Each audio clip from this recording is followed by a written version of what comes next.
ಆ,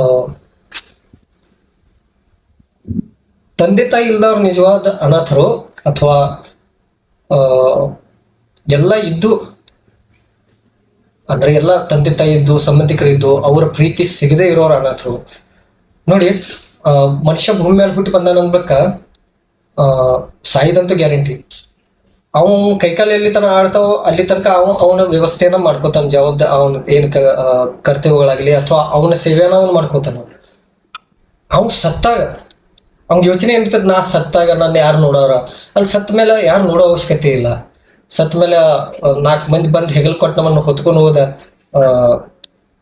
ಅಂತ್ಯಕ್ರಿಯೆನ ಮಾಡ್ತಾರ. ಯಾರು ನಮ್ಮ ಸಂಬಂಧಿಕರು ಇಲ್ರಿ ಅಥವಾ ಗೊತ್ತು ಗುರಿ ಇಲ್ಲವ್ರ ಯಾಕೆ ಬಂದ್ ಮಾಡ್ತಾರ. ಮಾಡ್ಲೇಬೇಕಾಗ್ತದೆ, ಯಾಕಂದ್ರೆ ಸತ್ ನಂತರ ನಮ್ ಹೆಣ ಕೊಳತು ಇಡೀ ಊರಲ್ಲೆಲ್ಲ ಗಬ್ಬುನಾಥ ಎಬಸ್ತೈತಿ ಅಂತ ಹೇಳಿ ಅವ್ರಿಗೊಂದು ಆಲೋಚನೆ ಇರ್ತದೆ. ಅದರಿಂದ ಅವ್ರಿಗೆ ರೋಗಗಳು ಬರ್ತಾವ ಅಂತ ಹೇಳಿ ಒಂದು ಇದನ್ನ ಇರ್ತದೆ, ಭಯ ಇರ್ತದ. ಆ ಭಯದಿಂದ ಆದ್ರೂ ನಮ್ಮ ಅಂತ್ಯ ಸಂಸ್ಕಾರದ ಕ್ರಿಯೆನ ಅವ್ರು ಮಾಡ್ತಾರ. ಅದಕ್ಕಾಗಿ ನಮ್ಗೆ ಸಂಬಂಧಿಕರು ಅಥವಾ ಮಕ್ಕಳು ಅದೆಲ್ಲ ಬೇಕಾಗಿಲ್ಲ.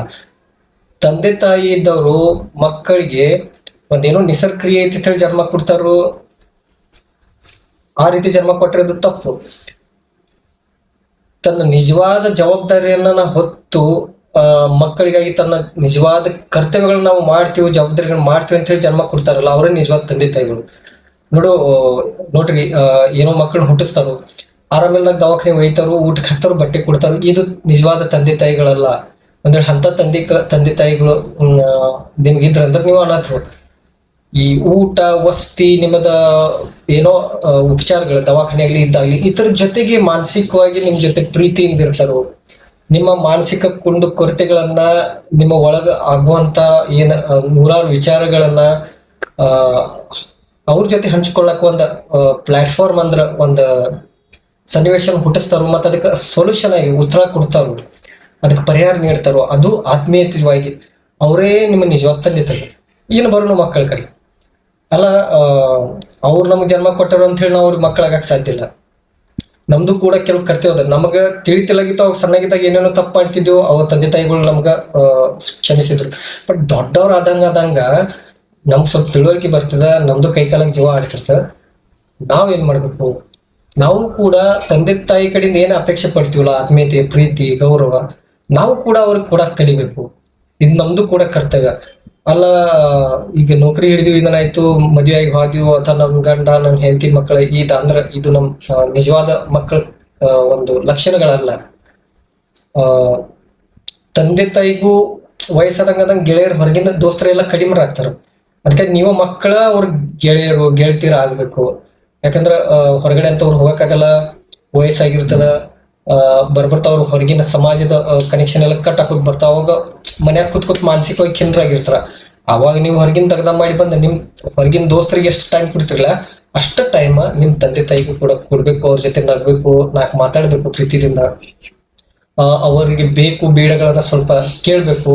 ಎಷ್ಟ್ ಕೈಲಿ ಅಷ್ಟು ತಟ್ಟಿ ಇಡೇಸ್ರಿ, ಅದು ಪ್ರೀತಿದಿಂದ ಮಾತಾಡ್ಸ್ರಿ, ಗೌರವದಿಂದ ಮಾತಾಡ್ಸ್ರಿ. ಇದರಿಂದ ಯಾರು ಒಬ್ರಿಗೊಬ್ರು ಅನಾಥರಂತೆ ಅನ್ಸ್ಕೊಳಂಗಿಲ್ಲ.